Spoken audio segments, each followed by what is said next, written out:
Hello and welcome back to Roam Your Roots. In this video, I'm going to bring you along as I research my Swedish ancestors in the Swedish Household Examination Records on RiksArkivet.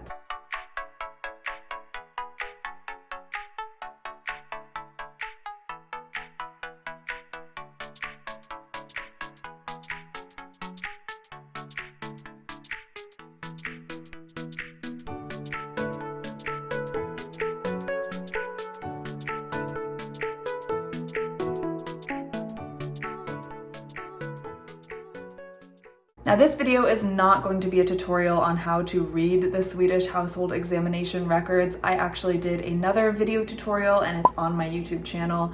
I'll link that down below. However, what that tutorial did lack was showing you the process of researching those records. I showed you how to read each column, what different things written in the columns meant, but I didn't exactly show you how to research the Swedish Household Examination Records and trace your Swedish ancestors back in time. So with this sort of research with me video, I'm going to bring you along as I open up RiksArkivet, find one Swedish household examination record for my great-great-grandfather, and then show you the process of how I use that one record and trace my Swedish ancestry back in time. Now, if you are new to my channel, welcome. My name is Lisa and I do genealogy tutorials. This video is part of my Swedish series. If you have Swedish ancestry or you're interested in doing genealogy research in general, be sure to subscribe to this channel, and if you like this video and find it helpful, be sure to click that like button. It really helps me. So without further ado, let's get into it. Here is the Swedish ancestor that we are going to be working with today. His name was Charles Berggren. He's my second great grandfather in Sweden. His name was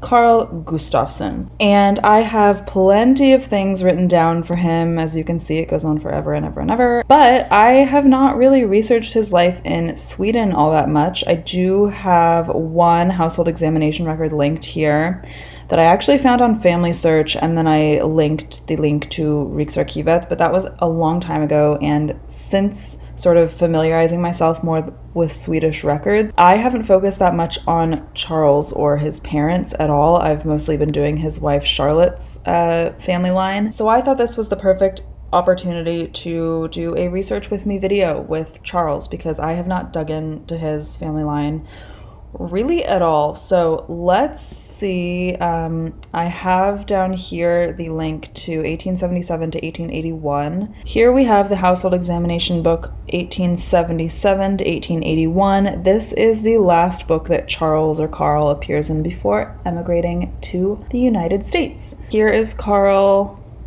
Charlotte, their kids, and in terms of where they came from, so I'm going to be working my way backwards because this is the last record that Carl appears in. In terms of where they came from, in this column, it doesn't say, so I'm going to assume that they lived in the same place in the previous record.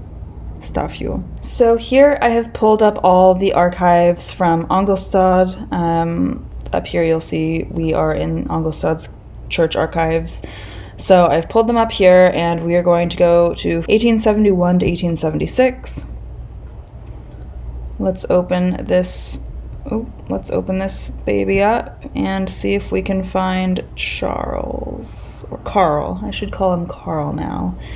One tip that I have for you is the pages for the farms in different books tend to stay the same, so I'm going to start here, page 226. That will probably get me close to where I want to go. So let's go down to 226 and see if I can find him. Okay, well, right. Okay, but look, I'm on 225 and I'm in the same farm. So it's just a matter of flipping through the pages until I find them again, and hopefully I find them. Which way do we want to go first? Let's go this way.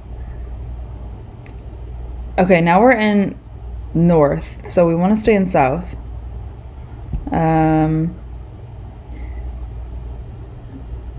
Carl Gustafsson. Oh! Here we are. Okay, see how easy that was? That was so easy. Carl Nicholas Gustafsson, his wife, and they only have one daughter in this one.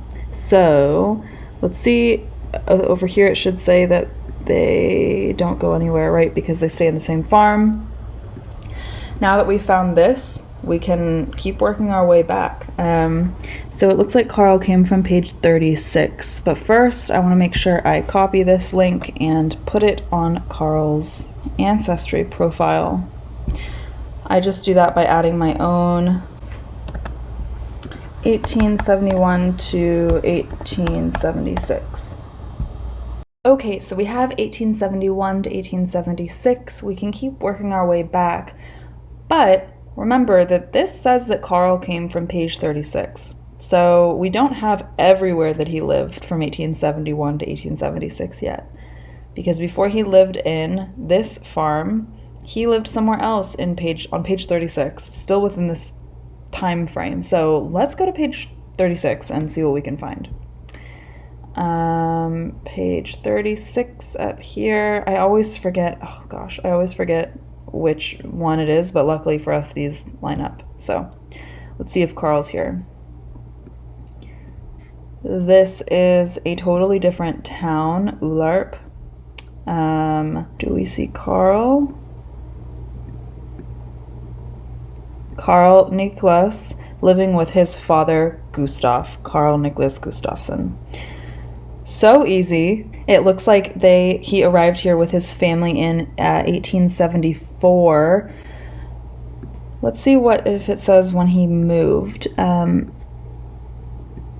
moved in 1876. So at the very end of this time frame, he moved to the page that we were just on with his new wife and children. He moved here in 1874 from page 20 with his family. So believe it or not, we still do not have all the places that he lived within this time frame. So next we're going to go to page 20 to find them living somewhere else. But before we do that, let's put this into Carl's ancestry profile.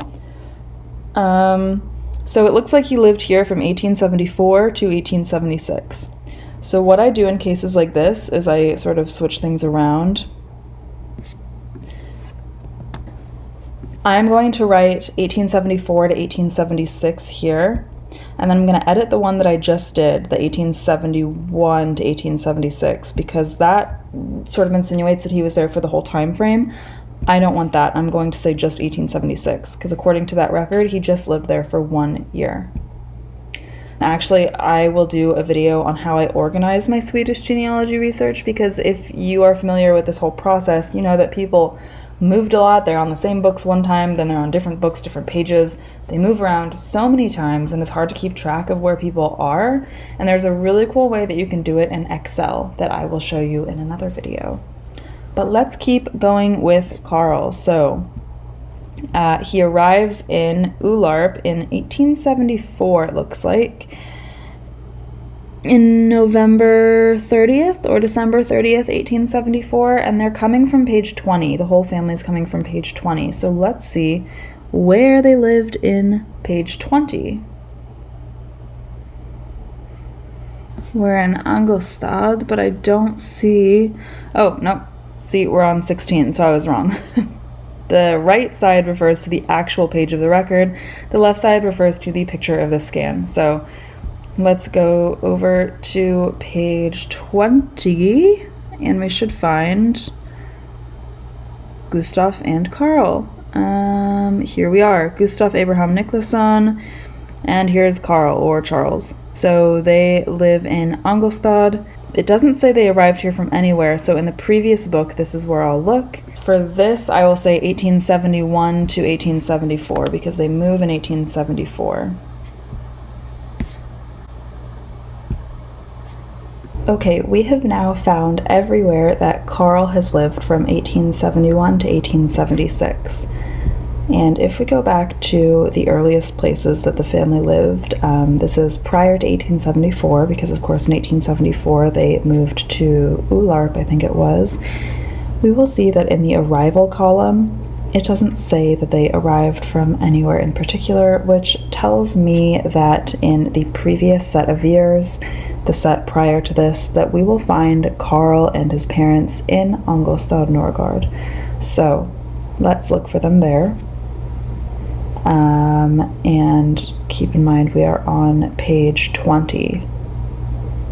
page 20 is probably going to be the same page that Angelstad is in the earlier book. So let's exit out of this, and we're looking for the time period prior to this one, whatever that is. I can't really do math. 1866 to 1870. Let's open this up, and let's go to page 20, which should bring us to Angelstad. Yes, we are here. And oh my gosh, this is them. That was incredibly easy. Same exact page. I mean, usually it gets me close. Usually the page trick gets me close and it gets me to the same village or farm, but it rarely ever gets me to the exact same family. Let's zoom in here and see if there's anything worth noting. Obviously, I'm going through this very, very quickly, and there is a ton to learn about your Swedish family in these records. I tend to do things stage by stage. I don't try to take in everything all at once. I'll first try to trace back quickly as far as I can back in the household examination records, and then I'll add all of these places to that Excel sheet that I was telling you about. I'll add it to their ancestry profiles, and then I'll go back and try to learn about the context of my ancestors. So first, I'm really only interested in getting all those records linked on the ancestry profile, and then I'll go back and read more. So before I add this one, actually, I want to go back and show you how I add places taken from the household examination records and put them into the timelines here. You can see everything that I have on Charles' timeline is from the US. Apart from his marriage, I got this marriage date from the household examination records, but after that, it's really his arrival and his naturalization. I need to move this up so it appears in the right location of the timeline. But we want to start adding all the places that Charles lived, or Carl lived in Sweden. So let's work our way back, starting with the latest one that we did, which was 1877 to 1881. I need to refresh my memory. I know we just did this, but let's see, 1877 to 1881, they were in Stafio, and I believe prior to that, 1876, they were also Stafio. Let's check. Yes, and they arrived here in 1876 when Carl got married. So Carl only lived in Stafio from 1876 to 1881, and then they go to America. So let's add that in. We have this location, Stafio, and it's in Angelstad, and let's add that in 1870, sorry, what did I say? 1876 to 1881. So we can just add a new fact here. Let's do residence.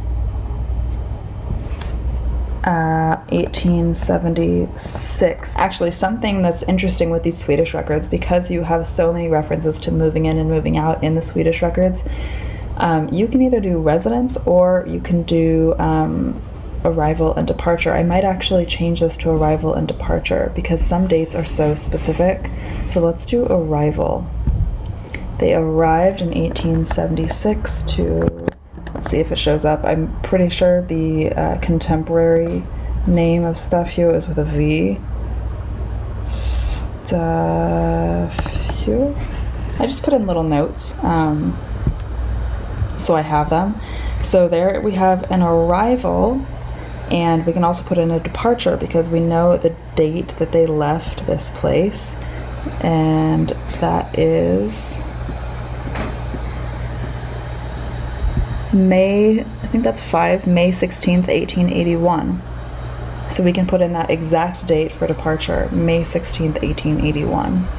So let's put a departure. We could also put emigration. I think that's emigration. You know what? I'll put emigration. May 16th, 1881. Stafio. So now we've just inserted 2 more facts for Carl here on his ancestry profile: his arrival to a new town and his emigration. So you can see he emigrated on May 16th, 1881, and it was only on July 5th, 1881. So close after that he filed his declaration of intention. And this gets really fun when you keep tracing your family back and back and back, because you can add more arrivals, departures when they're constantly moving through different farms in Sweden. So that is where I will end this video for now. You've sort of seen my process on how I go through the household examination records, how I add the sources over here, and how I add in the facts that I derived from the records. I hope you found this video helpful as I brought you along to research with me. I'm going to be posting many more Swedish genealogy tutorials on this channel, so be sure to subscribe if you're interested in learning more about your Swedish heritage, or any of your heritage for that matter. Let me know in the comments down below if you've researched your Swedish ancestry and what you've discovered. See you next time.